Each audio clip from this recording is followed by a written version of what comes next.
শিল্পা সঙ্গে সঙ্গে আমায় কিস করল প্রায় 5 মিনিট। তারপর যা হলো শুনলে আপনার প্যান্ট ভিজে যাবে। আজকে আমি বলবো আমার প্রেমিকা ও তার বান্ধবীর সাথে ঘটে যাওয়া গল্প। আমি শুভ, বিএসসি কমপ্লিট করে এমএসসির জন্য ট্রাই করছি। আমার গার্লফ্রেন্ড নার্সিং পড়ছে লাস্ট ইয়ার। আমাদের গ্রামে বাড়ি। আমার গ্রাম আর আমার গার্লফ্রেন্ডের গ্রাম পাশাপাশি। ওর নাম রিমি। আমাদের ক্লাস 9 থেকে প্রেম। ও খুব সুন্দরী দেখতে। আমাদের মধ্যে কোনোদিন ওই কিস ছাড়া তেমন কিছু হয়নি। আসলে আমার ইচ্ছা ছিল, কিন্তু ও কোনোদিন চাইতো না। সবসময় বলতো বিয়ের পর। এমএসসিতে ভর্তি হওয়ার জন্য খুব চাপে ছিলাম, তাই রিমিকে ঠিকঠাক টাইম দেওয়া হচ্ছিল না। এবার আমিও চাপের বসে এটা বুঝতে পারিনি যে রিমি ও কেমন পাল্টে গেছে। প্রায় 2 মাস পর আমার ভর্তি কমপ্লিট হলো। তারপর আমি রিমিকে আগের মতো টাইম দেয়া শুরু করলাম, কিন্তু ও দেখলাম সবসময় বাহানা দেয় কথা না বলার। শুধু বলে নাইট ডিউটি আছে, খুব চাপ। তারপর দেখলাম আজকাল নাইট ডিউটি যাওয়ার সময় ও ফোন নিয়ে যাচ্ছে। আসলে রিমি খুবই ডেডিকেটেড মেয়ে, কাজের সময় ডিস্টার্ব পছন্দ করতো না, কিন্তু আজকাল ফোন নিয়ে যাচ্ছে। খুব চাপ লাগছিল, কি হচ্ছে। এবার রিমির ফোনের গুগল ফটো সম্বন্ধে আইডিয়া কম ছিল। সেকেন্ড ইয়ারে পড়ার সময় আমি ওর ফোনের গুগল ফটোসে আমার একটা ফেক আইডি দিয়ে রেখেছিলাম, কারণ রিমি কোনো সেক্সি পিক তুললে ও ভাইরাল হবার ভয়ে আমায় পাঠাতো না। ওই সব পিক পাওয়ার জন্য আমি ওই গুগল ফটোসে আমার ফেক আইডি দিয়ে অটো ব্যাকআপ চালু করে রেখেছিলাম। এবার বর্তমান দিনে আসি। আমি যখন দেখলাম রিমির ব্যবহারে কিছু পরিবর্তন আসছে, তখন আমি ওই গুগল ফটোসে আমার ওই ফেক আইডি দিয়ে লগ ইন করলাম। এবার গুগল ফটোসে ডেট অনুযায়ী ফটো দেয়া থাকে। দেখলাম লাস্ট 1 সপ্তাহে রিমি অনেক মেকআপ করে পিক তুলেছে, কিন্তু আমায় তো পাঠায়নি এগুলো। এবং দেখলাম ডিউটি গেছে বেশ সেজে গুজে। এবার এইসবের মাঝে একটা ছেলের ছবি, ডাক্তারের কোট পরে। পিকটা ওপেন করতেই দেখলাম নিচে লেখা আছে ক্যাপ্টরেড বাই দাদা সোহেল। প্রথমেই ভাবলাম তার মানে রিমি এই ডাক্তারের সাথে কিছু চালাচ্ছে। তারপর ভাবলাম রিমি ওরকম মেয়ে নয়, আমি ওকে 10 বছর চিনি। কিন্তু মনে সন্দেহ রয়ে গেল। রাতে খেয়ে একটা বিডি নিয়ে রিমিকে কল করলাম। ও ফোন ধরে বলল নাইট ডিউটি চলছে এবং খুব চাপ, বলে ফোন কেটে দিল। আমি বিডি খেয়ে গুগল ফটোস খুলে ওই অ্যাকাউন্টটা চেক করতে শুরু করলাম। দেখলাম একটা নতুন ফটো আপডেটেড হয়েছে।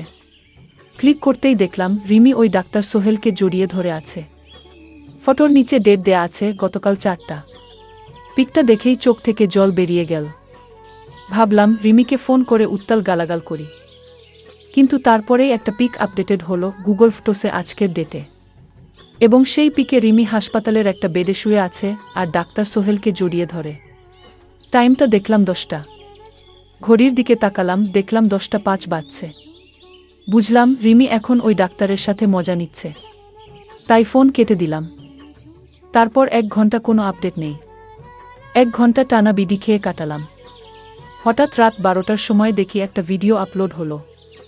ভিডিও এসেছে দেখেই আমার মাথা খারাপ হয়ে গেল। ডাউনলোড হতে 5 মিনিট টাইম নিল। তারপর ভিডিওটা চালু করলাম। দেখলাম ভিডিওটা শ্যুট হয়েছে হাসপাতালের বেডের পাশে, যে হার্ট রেট দেখানোর মেশিন থাকে তার পাশে ফোন রেখে। আর দেখলাম ওই ডাক্তারটা রিমির সাথে খারাপ কাজ করছে। রিমি কষ্টে খুব ছটপট করছিল, আর ওই ডাক্তার রিমির মুখ চেপে ধরে রেখেছে। আমার অনুযায়ী এটা রিমির প্রথম, তাই। কিন্তু ভিডিওটা শেষ হতেই আমার খুব কান্না পেল। নেক্সট দিন ওর কলেজ হাসপাতালের সামনে চলে গেলাম, মাথা ঠান্ডা করে পুরো ব্যাপারটা জানতে। কিন্তু রিমি কলেজের গেটের বাইরে এলো না। ও বল ওর শরীর খারাপ। তখনই হঠাৎ শিল্পা হলো রিমির বেস্ট ফ্রেন্ড। ও আমাকে দেখেই মাথা নিচু করে নিল। তারপর আমি ওর সামনে গেলাম আর বললাম চলো একটা সিগারেট খাই। আমি জানতাম শিল্পা সিগারেট খায়। এর আগে আমি, রিমি, শিল্পা একসাথে বেরোলেই সিগারেট খেতাম আমি আর শিল্পা। রিমি সিগারেট খেত না। সিগারেট জ্বালিয়ে আমি শিল্পাকে জিজ্ঞেস করলাম কতদিন চলছে রে এসব। ও চোখ বড় বড় করে আমার দিকে তাকালো। ও বলল কিসের কথা বলছিস? আমি বললাম রিমি যা করছে আশা করি তোরা জানিস। ও অনেকক্ষণ না জানার ভান করল। তারপর বলল ও কদিন খুব পর্নো দেখছে। তারপর কাল রাতে ও ফার্স্ট ইন্টারকোর্স করেছে। তুই কি জানিস? আমি বললাম, জানি। শিল্পা বলল, তোর খারাপ লাগছে না? আমি বললাম, একটু লাগছে, কিন্তু ও যদি মজা পেয়েছে তাহলে ও কি করছে? আমি সব জানতে চাই। শিল্পা বলল, দেখ, ও ওই ডাক্তারের সাথে অনেকটা সময় কাটায়, এবার তাই হয়তো ওদের মধ্যে কিছু শুরু হয়েছে। তবে ও কিন্তু তোকে ভালোবাসে। আমি বললাম, চল ময়দান যাই, একটা করে বিয়ার খাবো। ও রাজি হলো। ময়দান এগিয়ে দুজনে বিয়ার খেলাম। তারপর শিল্পা বলল, রিমি ভুল করছে জানি, কিন্তু আমি ঠিক করে দেব, তুই চাপ নিস না। আমি বললাম, শিল্পা, তোকে কিস করব। শিল্পা বলল, এখানে? আমি বললাম, তাহলে তোর আমায় কিস করতে কোনো প্রবলেম নেই। শিল্পা লজ্জায় পড়ে গেল। শিল্পা বলল, দেখ, তোকে আমি খুব ভালোবাসি, কিন্তু বেস্ট ফ্রেন্ডের বয়ফ্রেন্ড, তাই নিজেকে কন্ট্রোলে রাখি। আমি বললাম, আমিও তোকে খুব ভালোবাসি। শিল্পা সঙ্গে সঙ্গে আমায় কিস করল প্রায় 5 মিনিট। তারপর আমি সঙ্গে সঙ্গে একটা ওলা বুক করলাম, আর ড্রাইভারকে বললাম, পিছনে তাকাবে না, 500 টাকা এক্সট্রা দেব। তারপর আমরা দুজন গাড়ির ভেতর খারাপ কাজ করলাম। আমি আনন্দে পাগল হয়ে গেলাম। তারপর আমরা দুজনের রুমে চলে গেলাম এবং আমরা এখন থেকে সবসময় ফোনে কথা বলতাম। আমরা মাঝে মধ্যে দেখা করতাম আর হোটেলে গিয়ে আমরা আমাদের চাহিদা মেটাতাম। শিল্পা আমাকে একদিন ওর রুমে নিয়ে গেল। রুমে কেউ নেই। আমরা রুমে গিয়ে বসলাম। তখন রাত 8টা বাজে। রুমে আমরা সামনাসামনি বসলাম ও বিভিন্ন বিষয়ে গল্প করছি। আমরা রাতের খাবার হোটেল থেকে নিয়ে এসে খেয়ে নিলাম। আমি ওর ওয়াশরুমে গেলাম। ওয়াশরুম থেকে এসে রুমে ঢুকতেই আমি আকাশ থেকে পড়লাম। শিল্পা আমার দিকে পিঠ করা অবস্থায় ঝুঁকে ব্যাগে কি যেন করছে। আগে কখনোই এমনভাবে শিল্পাকে দেখিনি। আমাকে দেখে শিল্পা ঝট করে পিছনে তাকিয়ে এগিয়ে এসে আমায় ধরে বলল, কি হলো? কি হলো? আমি বললাম, কি করছিলে? ও বলল, ড্রেস চেঞ্জ করব, ড্রেস খুঁজছিলাম। তারপর শিল্পা একটা নিয়ে গিয়ে বাথরুমে চেঞ্জ করে ফ্রেশ হয়ে এল। তারপর আমরা সারারাত ধরে দুজনে খুব মজা করলাম এবং সকালে উঠে আমি আমার রুমে চলে গেলাম। এইভাবে আমাদের সম্পর্ক চলতে থাকলো। কিন্তু হঠাৎ একদিন রিমি জানতে পেরে গেল। কিন্তু শিল্পার উপর রাগ করল না। কিছুদিন পর আমার জন্মদিন এলো। আমার মনেও ছিল না সেদিন আবার ছিল বৃহস্পতিবার। শুক্রবার জন্মদিন। ছুটির কিছু সময় আগে হঠাৎ দেখি রিমি একটা মেসেজ করল, জলদি বাসায় এসো। তখন রাত 9টা বাজে। বাসায় পৌঁছে ঢুকতেই দেখি একটা ব্যাগ, একটা চিরকুটো আছে। লেখা আছে, জলদি পরে রুমে এসো। আমি রুমে যেতেই দেখি একটা সুন্দর শার্ট পরে রিমি বসে আছে। আমি বুঝলাম রিমি শিল্পার উপর হিংসা হচ্ছে, তাই মনে প্রাণে আমায় কাবু করতে চাইছে। রিমি একটা টিয়া রঙের ট্রান্সপারেন্ট শাড়ি পরেছে, যার জন্য ওকে আরও সুন্দর লাগছে। আমি বিশ্বাস করতে পারছি না রিমি এখন এত হট হয়ে গেছে। কখনো এইভাবে দেখিনি তো, তাই চোখকে বিশ্বাস হচ্ছে না। আমি বললাম, তোমার সৌন্দর্যরূপকে কেউ হারাতে পারবে না রিমি। কিন্তু হঠাৎ এই পোশাকে কেমন করে? রিমি বলল, থ্যাঙ্কস মাই জান, আর এই পোশাকে তোমার জন্য। সোনা, আজ তোমার জন্মদিনটা আমরা একটু ভিন্নভাবে সেলিব্রেট করব। আগে বল, এই পোশাক তোমার কোনো সমস্যা নেই তো? আমি বললাম, একদমই না রিমি, তোমায় এত হট দেখব কখনো চিন্তা করিনি, খুব ভালো লাগছে। রিমি বলল, তাহলে দাঁড়িয়ে আছো কেন? শুরু করো। আমি একটু অবাক হয়ে বললাম, কি শুরু করব? রিমি বলল, কেন? শিল্পার সাথে যা করতে শিল্পা যেমন খুশি করো, আমাকেও তেমন আজ খুশি করতে হবে। আমি আকাশ থেকে পড়লাম। আমার যে কি আনন্দ হচ্ছে বলে বোঝাতে পারবো না। তারপর আমি আর দেরি না করে আমি ওকে খুশি করার কাজে লেগে পড়লাম। বেশ কিছুক্ষণ মজা করার পর আমরা ক্লান্ত হয়ে যাই এবং ঘুমিয়ে পড়ি। এরপর থেকে আমি দুজনের সাথে মজা করতে থাকি। এইভাবে কাটতে লাগলো দিন। যাই হোক, আজকের ভিডিও এই পর্যন্ত। যদি আমাদের ভিডিওগুলি ভালো লাগে তাহলে লাইক, কমেন্ট এবং শেয়ার করুন। আর সবার আগে ভিডিও পেতে আমাদের চ্যানেলটাকে সাবস্ক্রাইব করুন। সবাইকে ধন্যবাদ। রান্নাঘরে কাজ করছিলাম। হঠাৎ সে এসে পিছন থেকে আলতো করে জড়িয়ে ধরল, হেসে বলল, মাম, রাগ করো না। আজ তোমার জন্য একটা বিশেষ পরিকল্পনা আছে। আজ রাতটা শুধুই আমাদের। রাতে আমি সুন্দর করে সাজগোজ করলাম। শাশুড়ি মাকে ঘুমের ওষুধ দিয়ে ঘুম পাড়িয়ে দিলাম, যেন রাতে কোনো সমস্যা না হয়। ঠিক সময় নাবিলের ঘরে গেলাম। ঘরে ঢুকে অবাক হয়ে দেখি বিছানা জুড়ে ফুলের পাপড়ি ছড়ানো, আর ঘর জুড়ে এক মিষ্টি সুবাস। বিছানায় ফুল দিয়ে দুটি ছোট রাজহাঁসের আকারে সাজানো ছিল, যা দেখে আমার মন ভরে উঠল। ঘরের সেই অপরূপ সাজসজ্জা সত্যিই মন ছুঁয়ে গিয়েছিল। তারপর নাবিল আমকে। আমি 2-5 বছর বয়সী একজন তরুণী। আমি দেখতে অনেক সুন্দর ও আকর্ষণীয় ছিলাম। সবাই আমাকে দেখলে শুধু তাকিয়ে থাকত। কিন্তু এত কিছুর পরেও আমার স্বামী আমাকে তেমন ভালোবাসত না। আমার ভাগ্নে তার ইন্টার্নশিপ শেষ করার জন্য কিছুদিন আমাদের বাড়িতে ছিল। সেই সময়ে আমার আর আমার স্বামীর মধ্যে একটু দূরত্বের আভাস পাচ্ছিলাম। প্রতিদিন রাতে সে তাড়াতাড়ি ঘুমিয়ে পড়ত।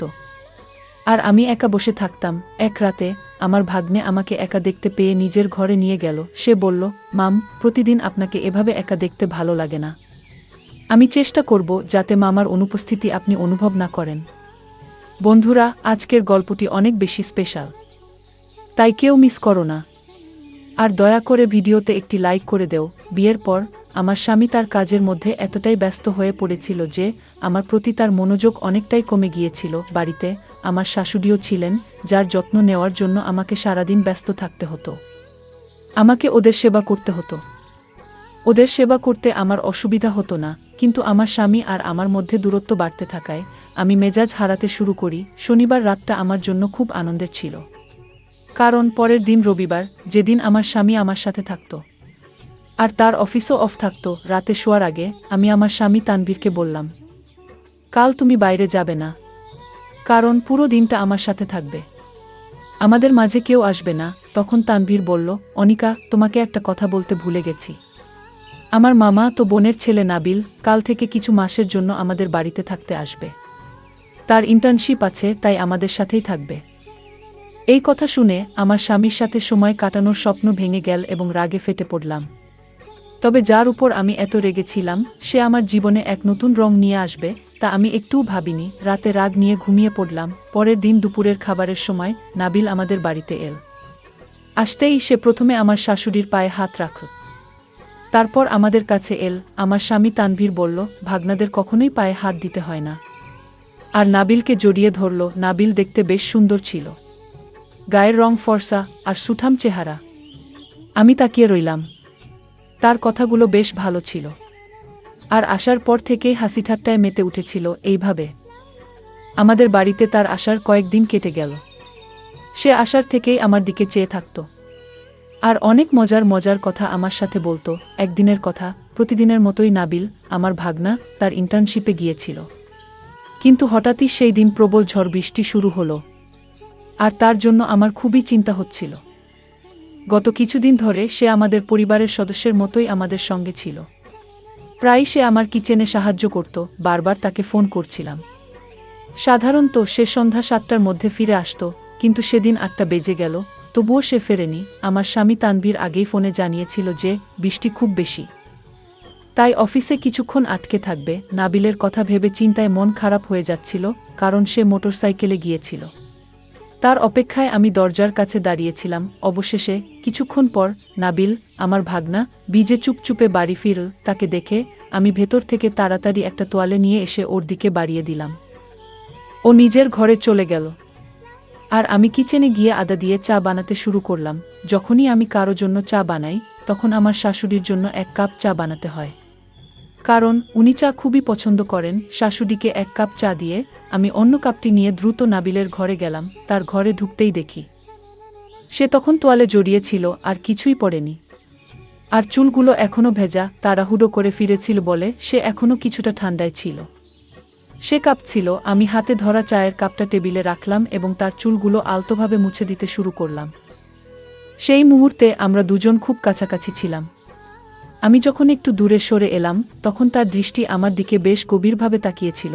তার চোখে আমি কিছু আলাদা কিছু অনুভব করলাম, একটা আন্তরিক ভালোবাসার ছোঁয়া। আমি তাকে আদা দেওয়া গরম চা খেতে বললাম। তখন হঠাৎ করে সে আমার হাত ধরে আমাকে তার কাছে বসতে বলল। সে বলল, তুমি আমার খুব যত্ন করো, অথচ তুমি তো আমার নিজের মামি নও। আমি হেসে বললাম, আমরা সম্পর্কের সীমাবদ্ধতাকে আলাদা করে দেখি না, তুমি আমাদের নিজের সন্তানের মতোই। আমরা তখন গল্প করতে করতে মগ্ন ছিলাম। হঠাৎ দৌড়বেলটা বাজল। তানভীর বাসায় ফিরল। সে সেই রাতেও প্রতিদিনের মতো গা এলিয়ে ঘুমিয়ে পড়ল। আমাদের বিয়ের পর কয়েক মাস খুব ভালো কেটেছিল। সে অনেক ভালোবাসার কথা বলতো, কিন্তু এখন অফিসের কাজ নিয়ে খুব ব্যস্ত হয়ে পড়েছে। আমি একসময় বিরক্ত হয়ে বেরিয়ে গিয়ে বাইরের ঘরের সোফায় গিয়ে বসে পড়লাম। তখন দেখলাম নাবিল এর ঘরের লাইট জ্বলছে, কিন্তু দরজাটা বন্ধ ছিল, তাই আমি ভেতরে ঢুকতে পারলাম না। আমি গিয়ে বাইরের ঘরের সোফায় বসেছিলাম। কিছুক্ষণ পরে হঠাৎ আমার হাতে কারো স্পর্শ অনুভব করলাম। চমকে উঠে তাকালাম। দেখি নাবিল আমার পাশেই বসে আছে। সে আমার এক কানের হেডফোন খুলে নিজের কানে লাগিয়েছে। প্রতিদিনই সে এমন কিছু করে আমাকে বিশেষ অনুভূতি দেয়, যা আমাকে আমার কলেজ জীবনের কথা মনে করিয়ে দেয়। তারপর সে আমার হাত ধরে আমাকে নিজের ঘরে নিয়ে গেল এবং বলল, মাম, আমি প্রতিদিন রাতে দেখি তুমি এখানে একা বসে থাকো। তোমার আর মামার মধ্যে সব ঠিকঠাক আছে তো? তুমি কি গান শুনে নিজের একাকিত্ব কাটানোর চেষ্টা করছো? নাবিল যেন আমার মনের কথা বুঝে নিয়েছে। আমি তার দিকে তাকিয়ে হালকা হাসলাম। তখন সে আমার হাতটা নিজের হাতে নিয়ে বলল, কিছুক্ষণের জন্য আমাকে তোমার আত্মীয় হিসেবে না দেখে বন্ধুর মতো ভাবো। কারণ আমরা বন্ধুর সঙ্গে যে খোলামেলা কথা বলতে পারি, সেটা হয়তো মামির সঙ্গে সবসময় সম্ভব নয়। আমাকে বন্ধু মনে করে মনের কথা বলো। নাবিলের কথায় আমি অনেকটা ভরসা পেলাম এবং আমি তাকে আমার সব মন খারাপের কথাগুলো খুলে বললাম। আমি বললাম, নাবিল, তুমি যা বললে সব একদম ঠিক। তুমি এত অল্প সময়ে আমার মনের সব কিছু বুঝে নিয়েছ। কিন্তু আমার স্বামী যেন এখন আমাকে ভুলেই গেছে। মনে হয় সে আর আমাকে ভালোবাসে না, তাই হয়তো আমাকে সময় দেয় না। আমাদের মাঝে বেশ কিছু দূরত্ব তৈরি হয়েছে। একজন স্ত্রী শুধু ঘরের কাজের জন্য নয়, তারও স্বামীর কাছ থেকে ভালোবাসার প্রত্যাশা থাকে, যেটা তানভীর যেন ভুলেই গেছে। তখন নাবিল বলল, মাম, এত বেশি চিন্তা করো না। মামা নিশ্চয়ই একসময় তোমার ভালোবাসার গুরুত্ব বুঝবে। কিন্তু ততদিন আমি তোমার পাশে আছি। তোমাকে একা অনুভব করতে দেব না। আজ থেকে আমরা বন্ধু। আমি তার বন্ধুত্বের প্রস্তাব আন্তরিকভাবে গ্রহণ করলাম। তারপর সে আমার মোবাইলে গান চালিয়ে দিল এবং আমরা একসঙ্গে একটি হেডফোনে গান শুনতে লাগলাম। তার ঘরের বিছানায় বসে গান শুনতে শুনতে আমি কখন যে তার কাঁধে মাথা রেখে ঘুমিয়ে পড়েছিলাম বুঝতেই পারিনি। হঠাৎ দরজায় টোকা পড়ে, সেই আওয়াজে আমার ঘুম ভাঙল। দেখি আমি তার কাঁধে হাত রেখে ঘুমিয়ে আছি তার ঘরে।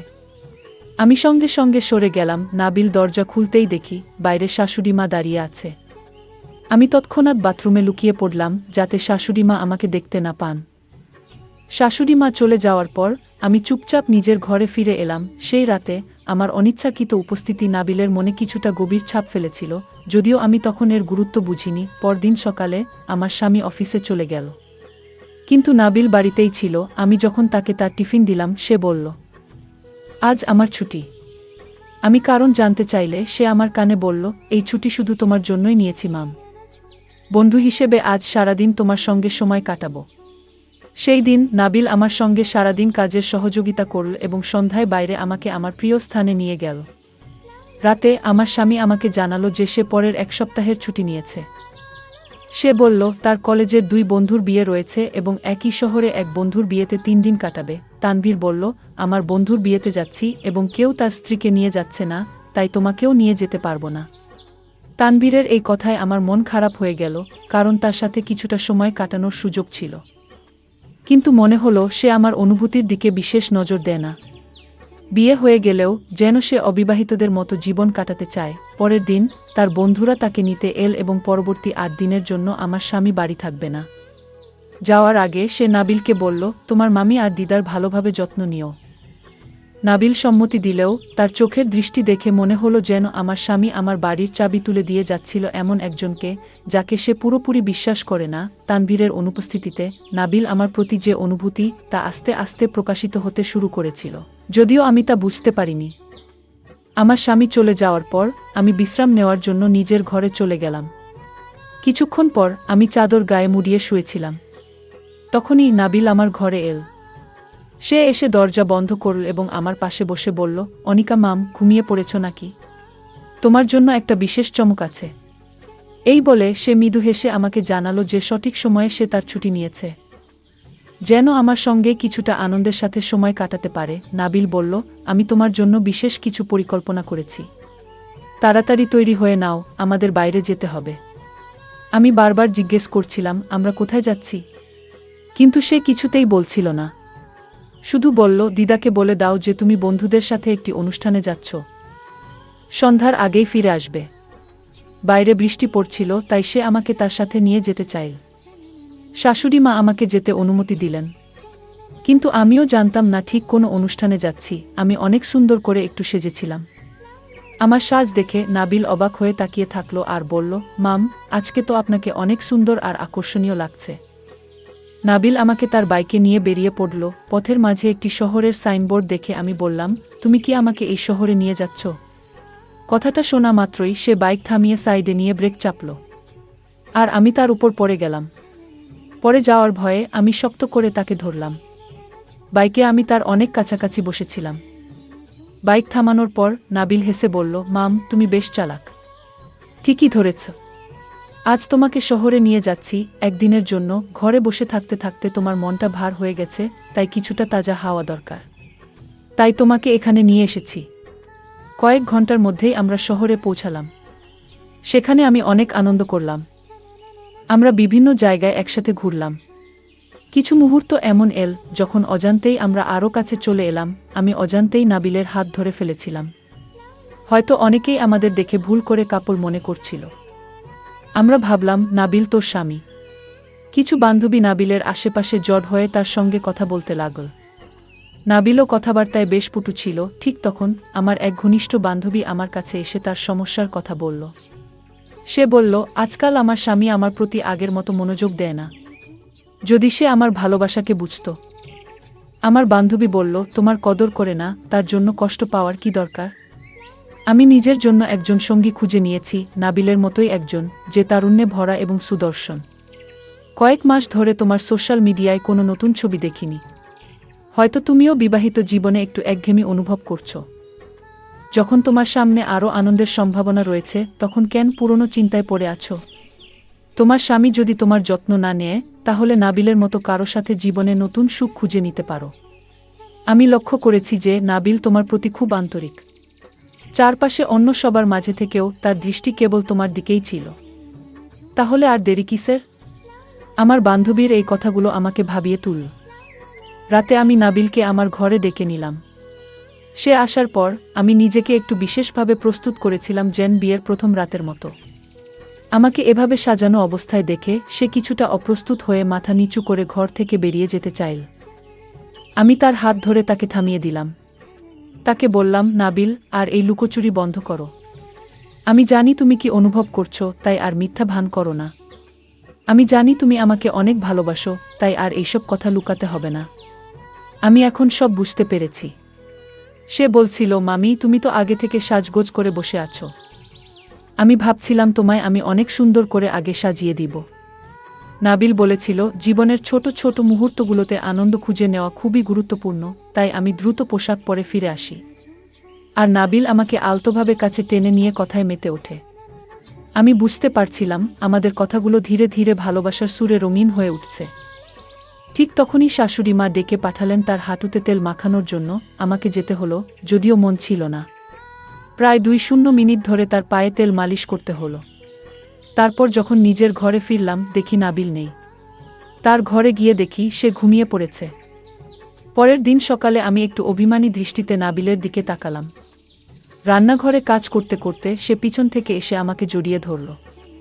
হাসি মুখে বলল, মাম, রাগ করো না। আজ তোমার জন্য একটি বিশেষ চমক রেখেছি। আজ রাতটা শুধু আমাদের হবে। রাতে আমি ভালোভাবে সাজগোজ করলাম। শাশুড়ি মাকে ঘুমের ওষুধ খাইয়ে দিলাম, যাতে তিনি রাতে ডিস্টার্ব না করেন। নির্ধারিত সময়ে নাবিলের ঘরে গেলাম। ঘরে ঢুকে অবাক হয়ে দেখি বিছানায় ফুলের পাপড়ি ছড়ানো আর সুন্দর সুবাসে ঘর ভরে আছে। 2টি ছোট রাজহাঁস আকারে সাজানো ছিল এবং তার এই ব্যবস্থাপনা সত্যিই আমাকে মুগ্ধ করেছিল। এরপর কিভাবে নাবিল আমাকে আরও খুশি করবে, তার জন্য আমি অধীর আগ্রহে অপেক্ষা করছিলাম। ঘরের সাজসজ্জা দেখে সত্যিই মুগ্ধ হয়েছিলাম, কিন্তু কোথাও নাবিলকে দেখতে পাচ্ছিলাম না। এমনকি বাথরুমেও খুঁজে দেখলাম, কিন্তু সেখানেও সে নেই। তার ফোনেও যোগাযোগ করা সম্ভব হলো না। তখন মনে হলো হয়তো সে মজার ছলে আমাকে বিরক্ত করেছে। ধীরে ধীরে আমার মেজাজ খারাপ হতে লাগলো। তখন হঠাৎ আমার নজর পড়ল তার বিছানার উপরে থাকা একটি চিঠিতে। ভেবেছিলাম হয়তো এটা কোনো বিশেষ চমক হবে, কিন্তু চিঠি খুলে পড়ার পর আমার সমস্ত আশা এক মুহূর্তে ভেঙে গেল। নাবিল সেই চিঠিতে লিখেছিল, মাম, আসলে আমি আপনার কোনো আত্মীয় নই। আমার মামা মামি অন্য একটি শহরে থাকেন। এই শহরে 2টি এলাকার নাম প্রায় এক, এবং আমি ভুলবশত আপনার বাড়িতে চলে এসেছিলাম। কাকতালীয়ভাবে আপনার আসল ভাগ্নেও সেই সময় আসার কথা ছিল। আমি আসার পর আপনি আমাকে নাবিল বলে ডাকতে শুরু করলেন। আর আমার মামা মামিও আদর করে আমাকে এই নামেই ডাকতেন। আমার মামা মামির চেহারা কখনো দেখিনি, তাই আপনাকেই আমার নিজের মনে করেছিলাম। কিছুদিন পর আমার মায়ের মেসেজ পেলাম, যেখানে তিনি জানালেন আমার আসল মামামামি কয়েকদিনের জন্য গ্রামে গেছেন। মা আমাকে মামার ছবি পাঠানোর পর আমি বুঝতে পারলাম যে আপনি আমার আত্মীয় নন, তবে মাম, আপনি সবসময় আমার জন্য অনেক যত্ন নিয়েছেন। আমি জানতাম আপনার বিবাহিত জীবনে কিছু অসন্তোষ আছে, কিন্তু এই বিষয়ে মামার সাথে কথা বলতে পারিনি। তাই আমি ভেবেছিলাম কিছু সময়ের জন্য আপনাকে খুশি করার চেষ্টা করব। আমার উদ্দেশ্য শুধুমাত্র আপনাকে একটু ভালো রাখা, এবং কোনো ভুল কিছু করার প্রশ্নই ওঠে না, কারণ আমি সবসময় আপনাকে আমার মামি মনে করেছি। যতটা সম্ভব আমি আপনাকে খুশি করার চেষ্টা করেছি। এবার আমাকে ক্ষমা করবেন, কারণ আমি কোনো অনুচিত কিছু করতে পারবো না। আপনি যে ভালোবাসা আমার মধ্যে খুঁজছিলেন সেটি আপনার স্বামীর মধ্যে খুঁজে দেখার চেষ্টা করুন। যেমনভাবে আপনি আমার সঙ্গে আপনার মন খুলে কথা বলেছেন, তেমনি একবার মামার সাথেও খোলামেলা কথা বলুন। আমি নিশ্চিত তিনি আপনার ভালোবাসাকে বোঝার চেষ্টা করবেন। নাবিলের এই চিঠি পড়ে বুঝলাম সে আমাদের ভাগনা ছিল না। আমি এসব ভাবছিলাম, ঠিক তখনই আমার স্বামীর ফোন এলো। তানভীর খুব ভীত হয়ে বলল, অনিকা, আজ রাতে মাকে তোমার ঘরে নিজের কাছে রেখো। দুজনে ঘরের দরজা বন্ধ রেখো। কিছুক্ষণ আগে আমার ফোনে দিদির আমেরিকা থেকে মেসেজ এসেছে যে তার ছেলে কয়েকদিনের জন্য আমাদের এখানে আসবে, কিন্তু কোনো কারণে সে আসতে পারছে না। নেটওয়ার্ক সমস্যার কারণে দিদি আমার সাথে যোগাযোগ করতে পারেননি। আজ সকালে দিদির মেসেজ পাওয়ার পর জানতে পারলাম আমাদের আসল ভাগনা এই শহরে আসেনি। গত কয়েকদিন ধরে আমাদের বাড়িতে যে নাবিলের নাম করে থাকছিল সে আসলে এক প্রতারক। তুমি কোনো চিন্তা করো না, আমি রওনা দিয়েছি এবং শীঘ্রই বাড়ি পৌঁছে তাকে পুলিশের হাতে তুলে দেব। আমার স্বামীর কথা শুনে বুঝলাম নাবিল আসলে ভুল করে আমাদের বাড়িতে চলে এসেছিল, তবে সে আমার প্রতি কোনো খারাপ দৃষ্টি দেয়নি, বরং সে আমাকে অনেক কিছু শিখিয়েছে এবং আমার জীবনের সামান্য কিছু আনন্দের মুহূর্ত এনে দিয়েছে। তার উপর আমার কোনো রাগ ছিল না। পরের দিন আমার স্বামী বাড়িতে এল, কিন্তু নাবিল ততক্ষণে বাড়ি ছেড়ে চলে গিয়েছিল। আমি আমার স্বামীকে সেই চিঠি দেখাতে পারিনি, তবে তাকে জানালাম যে নাবিল সব সত্যি কথা স্বীকার করেছে। সে আসলে ভুল করে আমাদের বাড়িতে চলে এসেছিল এবং তারও আমাদের মতোই ভুল বোঝাবুঝি হয়েছিল। এই কয়েকদিনে সে আমাদের বাড়িতে কিছুই খারাপ করেনি, তাই তার বিরুদ্ধে কোনো অভিযোগ তোলার প্রয়োজন নেই। আমার স্বামী আমার কথা বুঝতে পারল। নাবিল ছিল একটি ভালো পরিবারের ছেলে। সেই একই দিনে সে তার আসল মামার সাথে আমাদের বাড়িতে এসে ক্ষমা চেয়ে নিল। সমস্ত ভুল বোঝাবুঝি দূর হয়ে গেল এবং তানভীরও তাকে ক্ষমা করল। নাবিল একজন ভালো পরিবারের ছেলে ছিল। আমাদের ক্ষমা চাওয়ার পর সে বিদায় নিয়েছিল। যদিও সে একরকম ছদ্মবেশে এসেছিল, কিন্তু আমার জীবনের অল্প সময়ের জন্য হলেও সে আমাকে প্রকৃত ভালোবাসার অর্থ শিখিয়ে গেছে। সে আমাকে শিখিয়েছে যে সবাই মনের ভাষা বুঝতে পারে না। যদি কোনো ব্যক্তি আমাদের অনুভূতি না বুঝে, তবে সেটা তাকে স্পষ্টভাবে জানানো উচিত, যাতে সে বুঝতে পারে আমরা আসলে কি চাই। আমি আমার স্বামীকে বলেছিলাম কতটা একা অনুভব করছিলাম। সেই দিন থেকেই আমার স্বামী 6 মাস পর পর আমাদের জন্য কোথাও না কোথাও ভ্রমণের পরিকল্পনা করতে শুরু করল। সে আমাকে আরও বেশি সময় দিতে শুরু করল। এখন আমি আমার সংসার জীবনে অনেক খুশিতে রয়েছি। বন্ধুরা, যদি এই গল্পটি ভালো লেগে থাকে তাহলে দয়া করে ভিডিওটি লাইক করুন এবং আমাদের চ্যানেলটি সাবস্ক্রাইব করুন। পাশে থাকা বেল আইকনটি প্রেস করুন, যাতে করে আমরা যখনই নতুন ভিডিও আপলোড করি তার নোটিফিকেশন সবার আগে আপনার কাছে পৌঁছে যায়। ধন্যবাদ। দেখা হবে আমাদের পরবর্তী ভিডিওতে। সে আমার উপর ঝাঁপিয়ে পড়ল। সারা রাত ধরে সে আমার সাথে তার ঘৃণার খেলা খেল। সকাল হলে আমি ক্লান্ত ও বিধ্বস্ত ছিলাম। সে বলল, তোমাকে তোমার বাড়িতে ফিরিয়ে দেব, কিন্তু মনে রেখো গত রাতের সব কিছু ভিডিও করা হয়েছে। আমার বিরুদ্ধে যাবার চেষ্টা করো না। যৌবনে পা দিয়েই একদিন হঠাৎ করেই আমার জীবনে এমন কিছু ঘটল যা আমি কল্পনাও করতে পারিনি। একটি রহস্যময় ছেলে, খুব সুন্দর চেহারার, আমাকে তার সঙ্গে নিয়ে গেল। প্রথমে আমি ভয় পেয়েছিলাম, কিন্তু কিছুক্ষণ পর সে আমার হাত পা বেঁধে বলল, আজ থেকে তুমি আমার। আমার শরীর কাঁপছিল ভয়ে, কিন্তু সে আমাকে ধীরে ধীরে আলিঙ্গন করল। এরপর আমি যেন সমস্ত সংবেদনশীলতা হারিয়ে ফেললাম। তবে তার চোখে ছিল এক ধরনের অদ্ভুত নরম ভাব, যা আমাকে খানিকটা আশ্বস্ত করেছিল। সে বলল, ভয় পেও না, আমি তোমাকে কোনো ক্ষতি করব না। আমি শুধু চাই তুমি আমার সাথে থাকো সবসময়। তার কণ্ঠে ছিল এক ধরনের নিষ্ঠুরতা, আবার সেই সঙ্গে গভীর ভালোবাসা।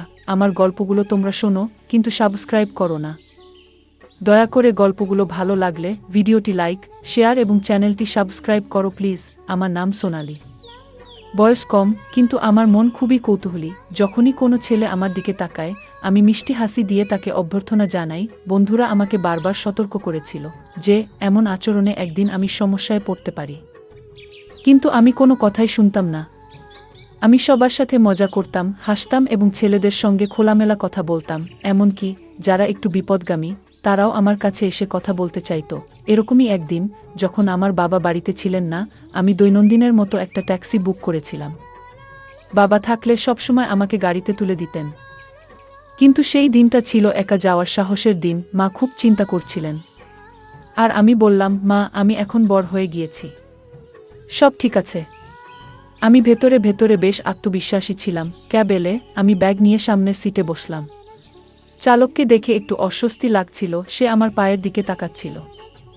আমি তাকে দ্রুত কলেজে পৌঁছাতে বললাম এবং ভয়ে ব্যাগ থেকে বই বের করলাম।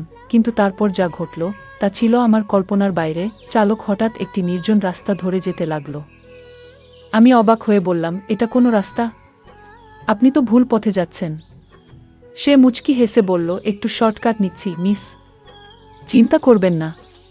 কিন্তু তার হাসিতে ছিল এক ধরনের শীতলতা যা আমার মনকে আরও অস্থির করে তুলল। আমি বইটি বন্ধ করে তার দিকে তাকালাম। আমি এই রাস্তা চিনি না বলেই আমি ফোন বের করে বাবাকে কল করতে চাইলাম, কিন্তু ঠিক তখনই সে ফোনটি আমার হাত থেকে কেড়ে নিল। আমার হাত পা ঠান্ডা হয়ে গেল। ভয়ে চুপ করে বসে থাকো, সে গম্ভীর স্বরে বলল। এরপর আমি প্রচণ্ড ভয়ে জড় হয়ে গাড়ির সিটে বসে রইলাম। সেই মুহূর্তে মনে হলো আমার বন্ধুরা ঠিকই বলেছিল, আমি তাদের কথাকে গুরুত্ব দেইনি। কিন্তু এখন বুঝতে পারছি কি বড় ভুল করেছি। কিছুক্ষণ পর সে একটি পরিত্যক্ত বাড়ির সামনে গাড়ি থামাল। আমার বুক ধকধক করছিল। চালক দরজা খুললে আমাকে জোরপূর্বক টেনে নামাল। আমি চিৎকার করার চেষ্টা করলাম, কিন্তু কেউ শুনতে পেল না। আজ থেকে তুমি আমার, সে বলল। ঠিক তখনই হঠাৎ করে সেই রহস্যময় ছেলেটি হাজির হলো।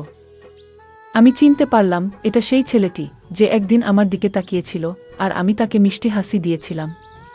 সে চালককে দূরে সরিয়ে দিল এবং আমার হাত ধরে বলল, চলো, এখানে তোমার কোনো বিপদ হবে না।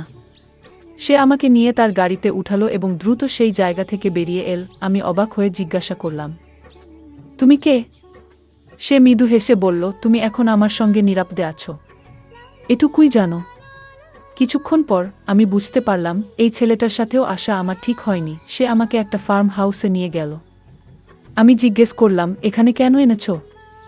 আমার তো কলেজে যাওয়ার কথা। সে বলল, এটাই তোমার গন্তব্য। আমি অবাক হয়ে বললাম, তুমি কি আমাকে কিডন্যাপ করেছ? আমি বাচ্চা নই। আর তুমি আমাকে কেন কিডন্যাপ করছো? এই জন্য তুমি আমাকে এখান থেকে বাঁচিয়ে নিজের ফাঁদে আমাকে ফেলছো? আমি তোমাকে ছাড়ব না। আমাকে যেতে দেওয়ায় এতেই তোমার ভালো হবে।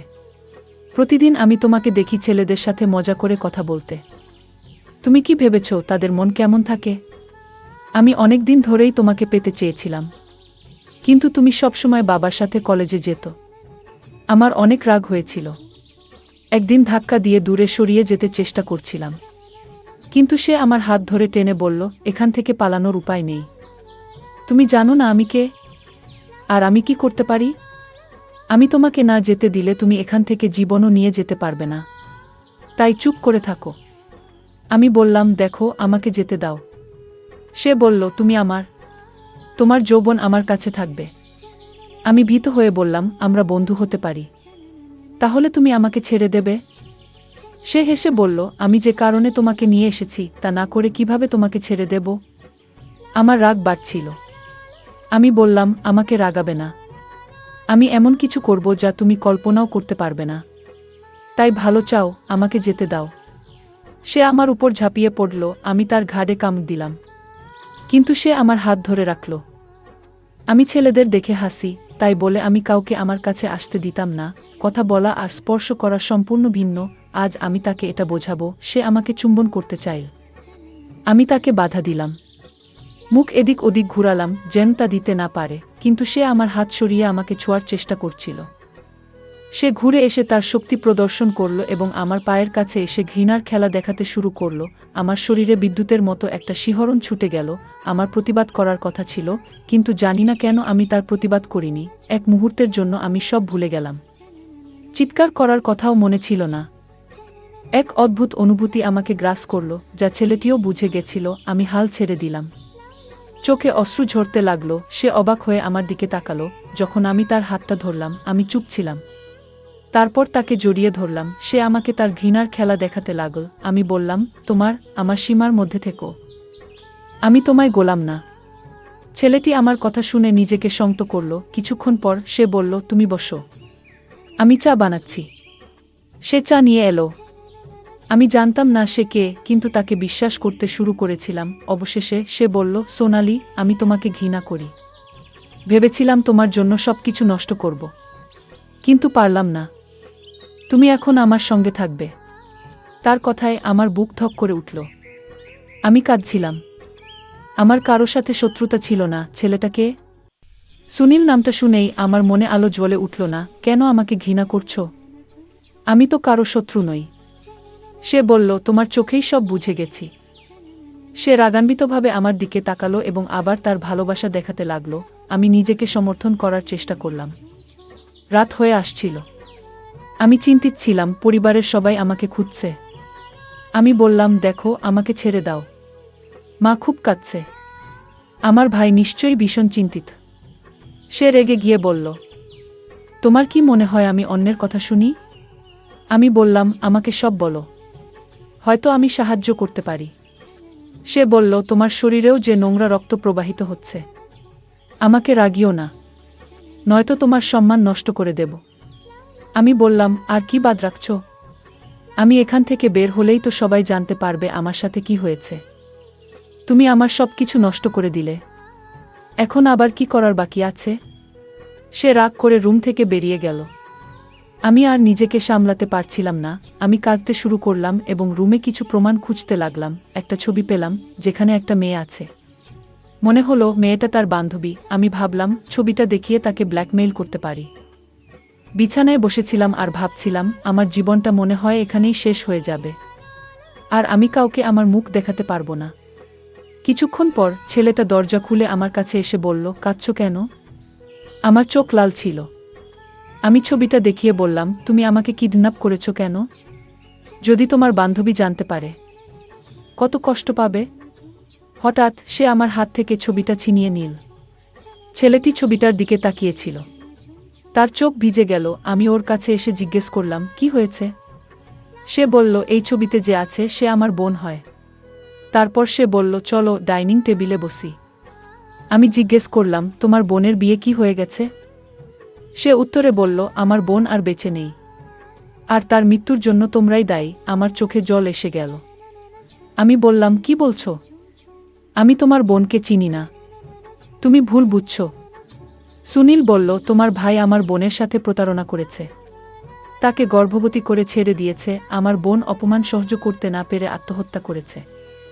আমি বললাম, আমার ভাই এমনটা করতে পারে না। রাজীব বলল, তোমার ভাইয়ের জন্য আমার বোনকে সমাজের অপমান সইতে হয়েছে। তাই আমি প্রতিশোধ নিতে চেয়েছি। তোমাকে অপমান করতে চেয়েছিলাম। আমি বললাম, তুমি যা খুশি কর, কিন্তু আমি তোমার সন্তানের মা হতে রাজি আছি। তোমার বোনের মতো আমি আত্মহত্যা করব না। তারপর আমি রুমে চলে এলাম। রাগে আমি কাঁপছিলাম। আমি তার রুমে এসে বললাম, তোমার বোনের মৃত্যু ফেরানো সম্ভব নয়, কিন্তু সব দোষ আমার ভাইয়ের নয়, তোমার বোনেরও ছিল। সে আমার উপর ঝাঁপিয়ে পড়ল, তার সমস্ত ঘৃণা প্রকাশ করল। আমি বাধা দিইনি। তার ব্যথা মুছে ফেলতে চেয়েছিলাম। সারা রাত ধরে সে আমার সাথে তার ঘৃণার খেলা খেল। সকাল হলে আমি ক্লান্ত ও বিধ্বস্ত ছিলাম। সে বলল, তোমাকে তোমার বাড়িতে ফিরিয়ে দেব, কিন্তু মনে রেখো, গত রাতের সব কিছু ভিডিও করা হয়েছে। আমার বিরুদ্ধে যাবার চেষ্টা করো না। আমাকে তার গাড়িতে করে বাড়ি নিয়ে এলো। বলল, তুমি নামো, কিন্তু আমি তোমার বাড়ির ভেতরে আসব। আমি অবাক হয়ে গেলাম। সে আমার সাথে ভেতরে ঢুকল। বাবা, মা, ভাই সবাই আমাকে দেখে প্রশ্ন করতে লাগল, কোথায় ছিলে সারা রাত? সুনীল আমার ভাইকে বলল, আমার বোনকে যারা কষ্ট দিয়েছে তাদের শাস্তি দেওয়া হয়েছে। আমার ভাই অবাক হয়ে বলল, তুমি কি করে আমার বোনের কাছে এলে? সুনীল বলল, তোমার বোনের জীবন নষ্ট করেছি, এখন এটাই তোমাদের শাস্তি। আমি নিজেকে আত্মহত্যা থেকে বাঁচালাম, প্রতিশোধ নেওয়ার পরিকল্পনা না করেই। আমার মা এসে জিজ্ঞেস করলেন, এটা কি নিষ্ঠুর? আমি বললাম, এই লোকটি আমার সাথে যা করেছে তা কোনোমতেই সঠিক নয় মা। আমি সুনীলকে ভালোবাসতে শুরু করেছি। যদিও সে আমাকে তার ভাইয়ের অপরাধের জন্য দোষারোপ করেছিল এবং তার সাথে প্রতিশোধ নিতে চেয়েছিল, কিন্তু সেদিন সে আমার সাথে এসব বাধ্য হয়েই করেছিল।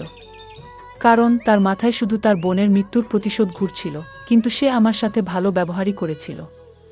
আর এখন আমার সাথে যা হয়েছে, এসব সবাই জানতে পারলে আমাকে মরা ছাড়া কোনো উপায় পাওয়া যাবে না। আমি তার প্রেমে পড়েছি। আমার কথা শুনে আমার মা অবাক হয়ে গেল আর বলল, সুনীল কি রাজি হবে? আমি বললাম, হ্যাঁ, মনে হয় রাজি হবে। কারণ সেদিন রাতের এসব ঘটনার পর আমি তার চোখে আমার প্রতি ভালোবাসা দেখেছি। তারপর আমার মা বলল, দেখো, তোর যা ভালো মনে হয়। কয়েকদিন পর সুনীল আমাদের বাড়িতে আসলো। আমি তাকে দেখে অবাক হয়ে গেলাম। আর তাকে দেখে কান্না চলে আসলো। আমি কাঁদছিলাম। আমার কান্না দেখে সুনীল আমার হাত ধরে বলল, সোনালি, আমিও তোমায় ভালোবাসি, কিন্তু আমার বোনের মৃত্যুর কারণে আমি প্রতিশোধ চেয়েছিলাম। তোমার ভাইয়ের জন্য আমি কষ্ট পেয়েছি, কিন্তু তুমি নির্দোষ। আমার তোমার সাথে এসব কিছু কাজ করা ঠিক হয়নি। আমি এখন বুঝতে পারছি। আমাকে মাফ করে দিও। তোমার ভাইয়ের প্রতি রাগ আমি তোমার কাছে দেখিয়েছিলাম। আমাকে মাফ করে দিও। তার চোখে জল ছিল। আমি বললাম, তাহলে এখন কি হবে? সে বলল, আমরা দুজনেই একে অপরকে ভালোবাসি। বাকি শুধু বিয়ে করা। আমরা দুজনেই বাড়ি থেকে বেরিয়ে গেলাম। আর আমার পরিবারের সদস্যরা আমাদের দিকে তাকিয়ে থাকল। এখন আমি খুশি। কারণ যার কারণে আমার জীবনটা নষ্ট হওয়ার পথে ছিল, সেই আমার জীবনটা ঠিক করে দিল। আমরা বিয়ে করে চেয়েছিলাম। এখন আমরা একসঙ্গে সুখে সংসার করছি। সে আমাকে অনেক ভালোবাসে। গল্পটা কেমন লাগলো জানাতে ভুলবে না। আরও মজার মজার রোমান্টিক গল্প শুনতে চাইলে ভিডিওটি লাইক, শেয়ার এবং চ্যানেলটি সাবস্ক্রাইব করতে এবং বেল আইকনটি টিপতে ভুলবে না। ধন্যবাদ। খালা বলল, কেউ আবার আসতে পারে, তাড়াতাড়ি কাজ করেন। এরপর আমি আমার কাজ শুরু করলাম। হ্যালো বন্ধুরা, আমি আজকে তোমাদেরকে বলবো কাজের খালার সাথে ঘটে যাওয়া এক গোপন ঘটনা। বন্ধুরা, আমি আব্দুল, আমার বয়স 20 বছর, এক ইঞ্জিনিয়ারিং কলেজের সেকেন্ড ইয়ারের ছাত্র, থাকি কলকাতায় মেসে। আমার শখ গিটার বাজানো। আমাদের মেসে এক কাজের খালা আসে। সকাল বিকালের খাবার বানানো, ঘর পরিষ্কার করা, এইসব করে তারপর 10টার মধ্যে বেরিয়ে যায়। আজকে এই গল্পটি তাকে নিয়েই। খালার নাম রোকিয়া, বয়স 30 এর কাছাকাছি হবে। প্রথম থেকেই খালার সঙ্গে বন্ধুর মতোই ব্যবহার করি। খালাও আমার অনেক খেয়াল রাখে।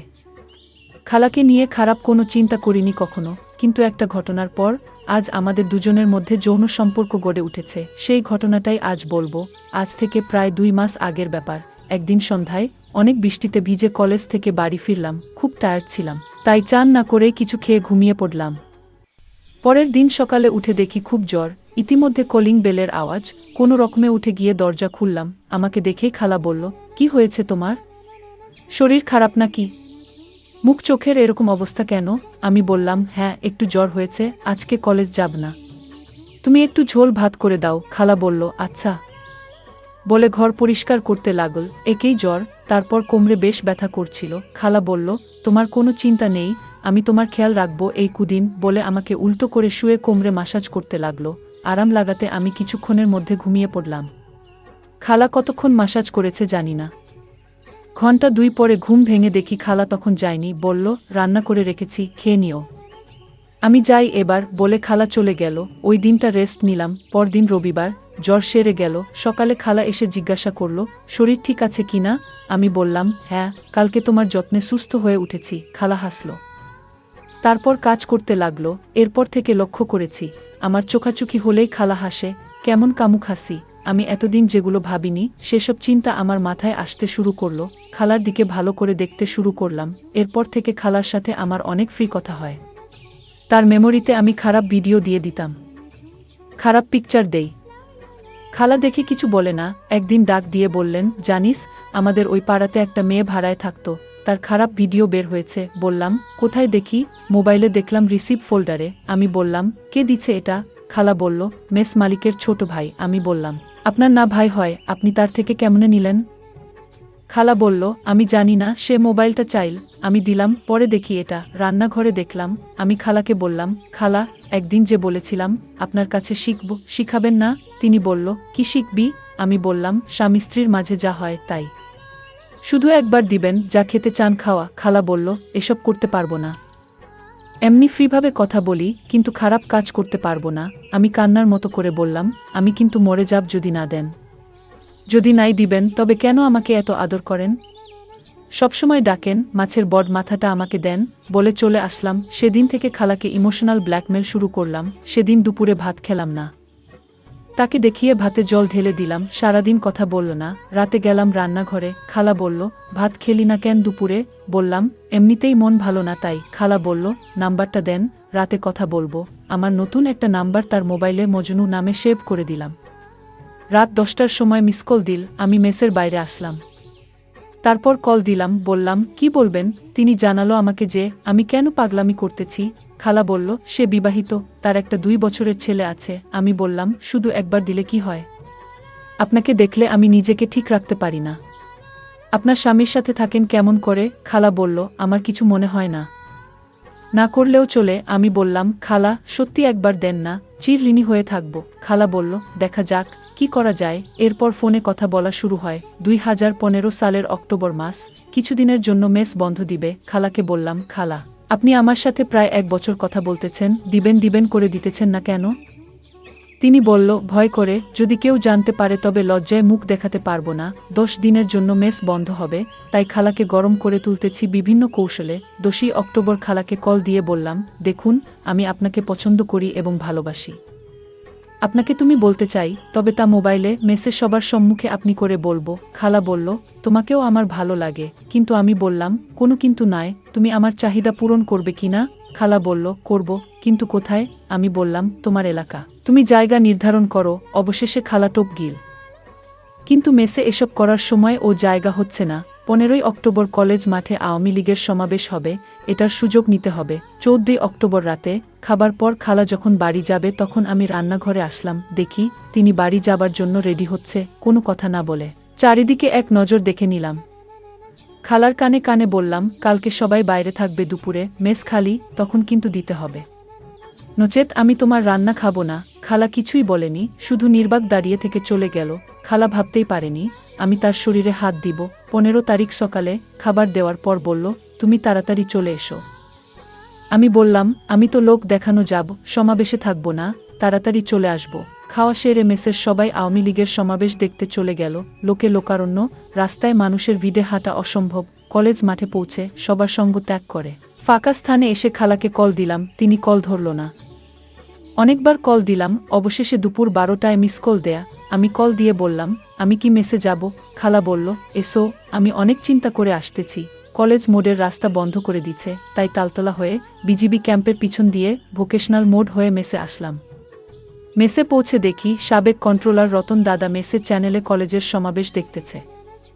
আমি বললাম, দাদা কখন এলেন বাড়ি থেকে? ও বলল, আসলাম 1 ঘন্টা আগে। কলেজ মাঠে যা ভিড়, তাই মেস এসে টেলিভিশনের সমাবেশ দেখে বিকালে বাড়ি যাব। আমি বললাম, দেখেন, আমি আমার রুমে গিয়ে খালাকে কল দিলাম। খালা রিসিভ করলে। আমি বললাম, জানু তুমি বলো, কেন যে রতনদা আসছে? খালা বলল, আসছে তো কি হয়েছে, এত অস্থির হও না, আজকে তোমাকে দিব, কথা দিলাম। আমি বললাম, কি করে দেবে?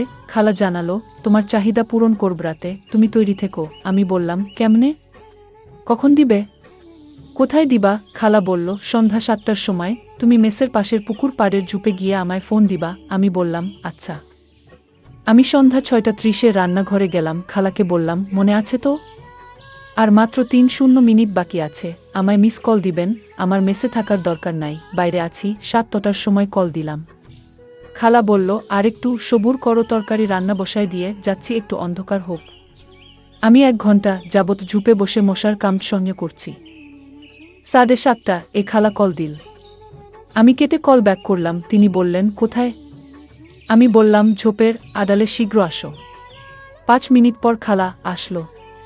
আমি তাকে টেনে ঝোপের আরও আড়ালে নিয়ে গেলাম। তিনি শরম পেয়ে বলল, আজ না, পরে আর একদিন হবে।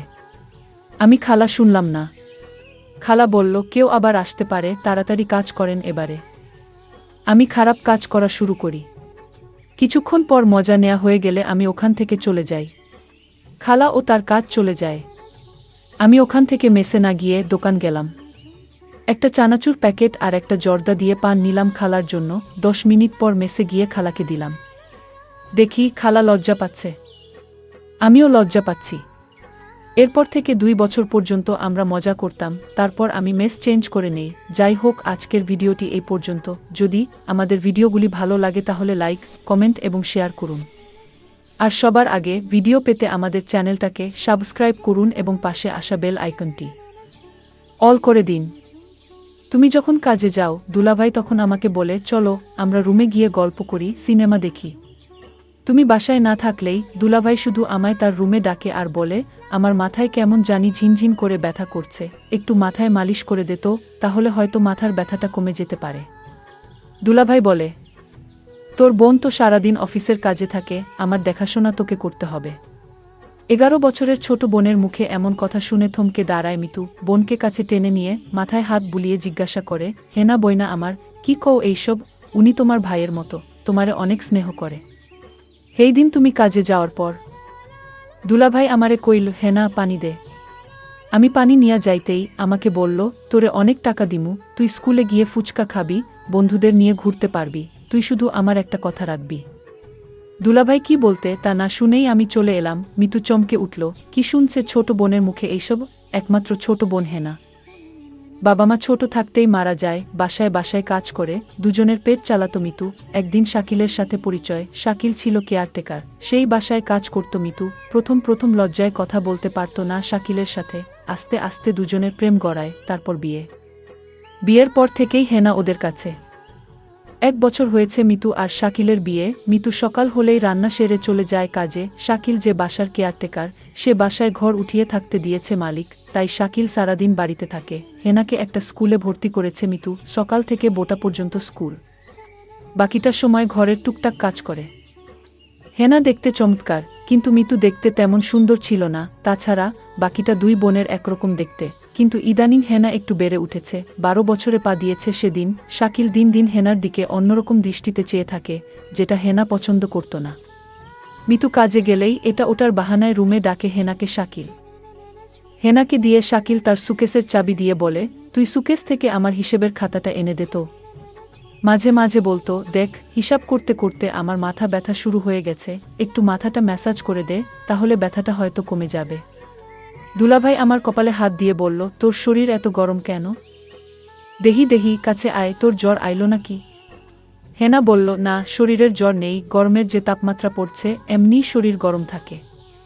হেনা তার দুলাভাইয়ের বাহানা বুঝতে পারে, তাই তো কিছু না বলে দৌড়াতে দৌড়াতে বাইরে চলে আসে, অপেক্ষা করে বুবুর জন্য।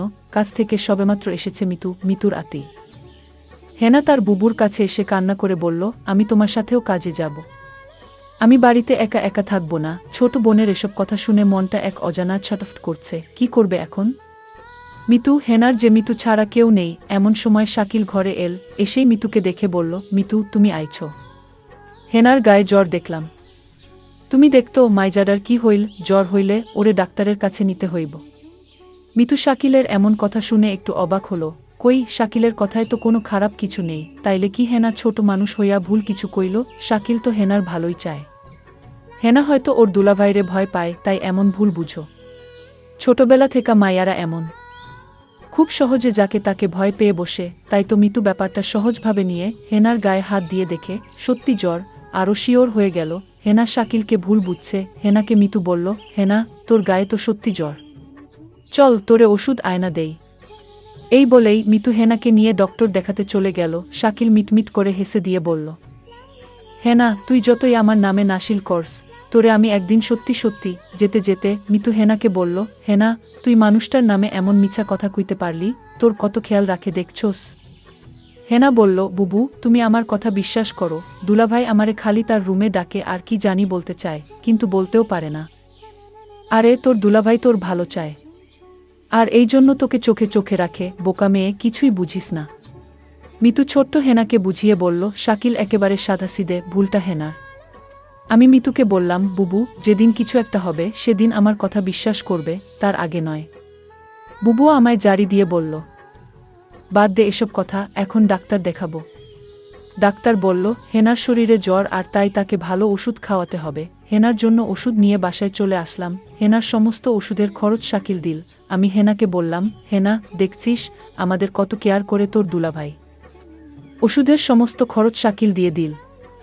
বুবু আমার মনের কথাটা বুঝল না। বুবু, তুমি শুধু শাকিল ভাইয়ের উপরের দিকটাই দেখলে, ভিতরের রূপটা দেখলে না। রাতে খাওয়া দাওয়া শেষ করে হেনা শুয়ে পড়ল।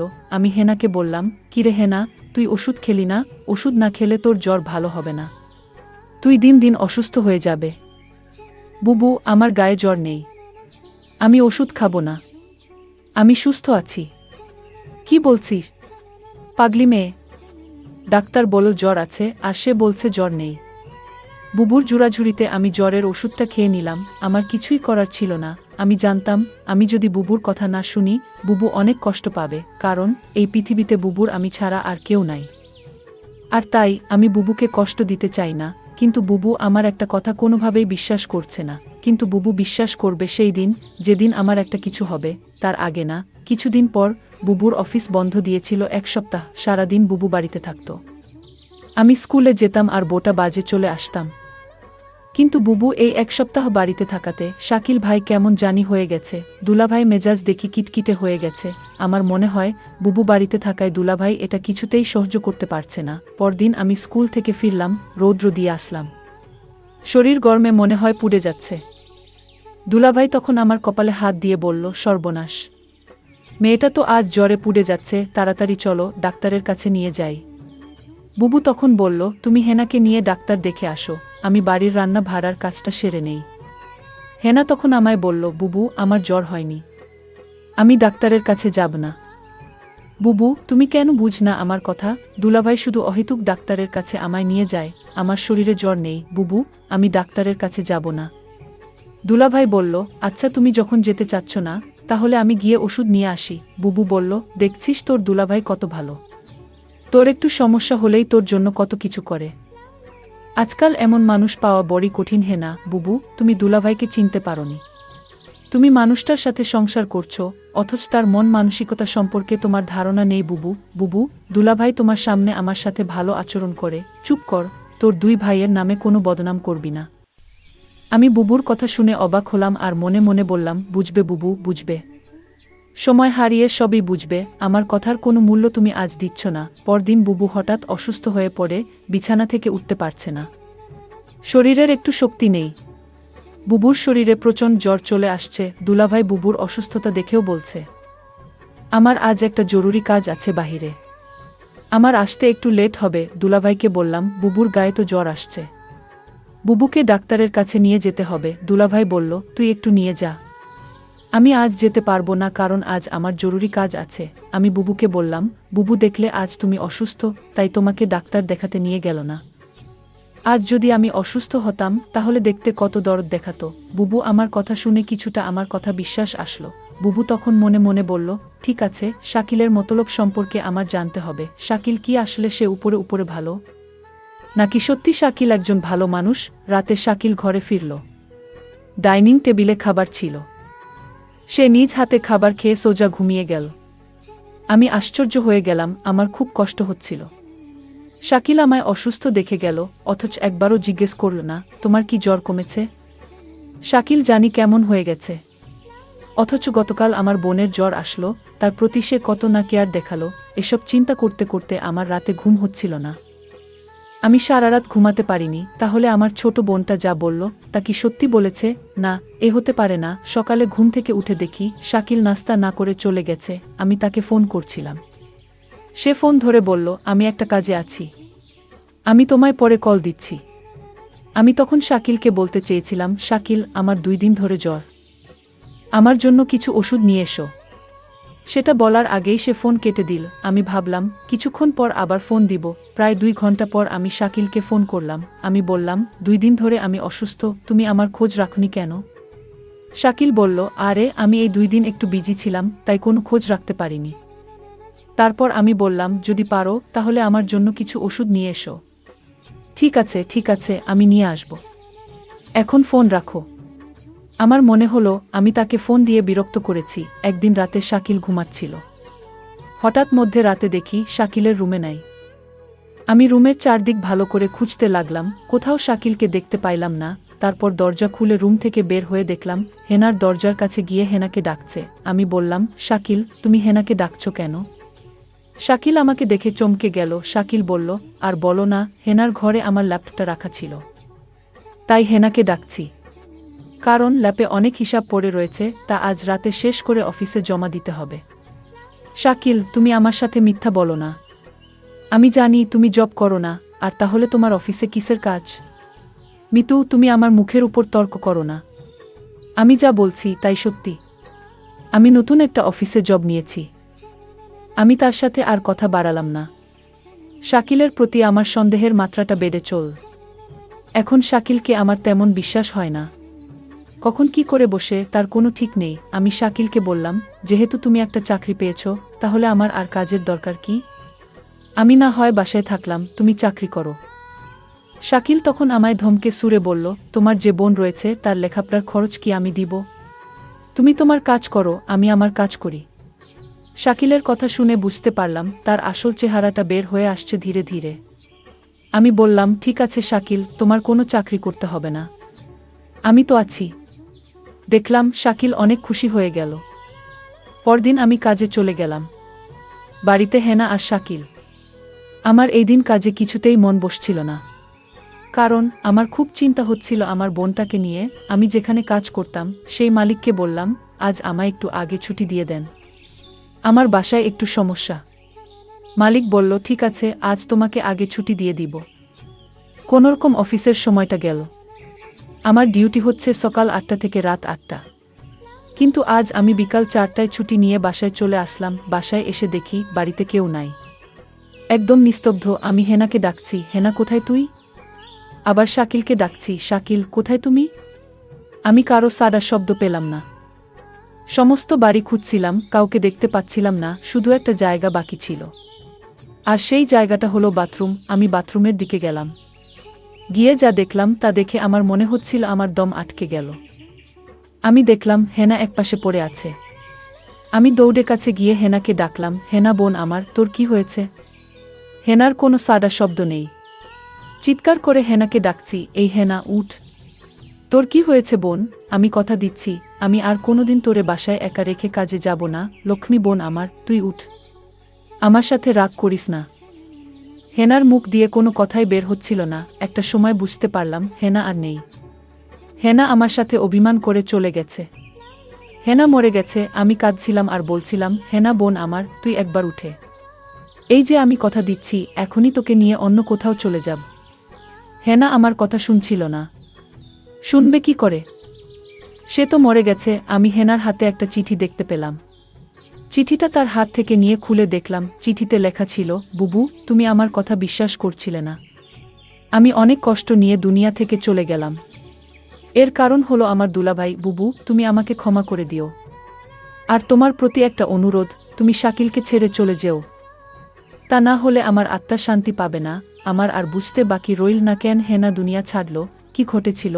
আমার বোন ঠিকই বলেছিল, বুবু, তুমি সময় হারিয়ে সব বুঝবে। আজ আমার বোনের কথার ফল আমি পেয়ে গেলাম, কিন্তু আমি এর শেষ দেখে ছাড়ব। আমি শাকিলকে খুঁজতে লাগলাম। আমি শাকিলকে কোথাও খুঁজে পাচ্ছিলাম না। তারপর আমার বোনের হাতে চিঠি দিয়ে শাকিলের নামে মামলা করলাম। শাকিলের সারা জীবনের জেল হয়ে গেল। বন্ধুরা, আমি কষ্ট করে তোমাদের জন্য গল্প তৈরি করি। যদি গল্পটি ভালো লাগে তাহলে ভিডিওতে একটি লাইক করে পাশে থাকবেন। আর এরকম নতুন নতুন গল্প পেতে আমার চ্যানেলটি সাবস্ক্রাইব করে পাশে থাকবেন। ধন্যবাদ।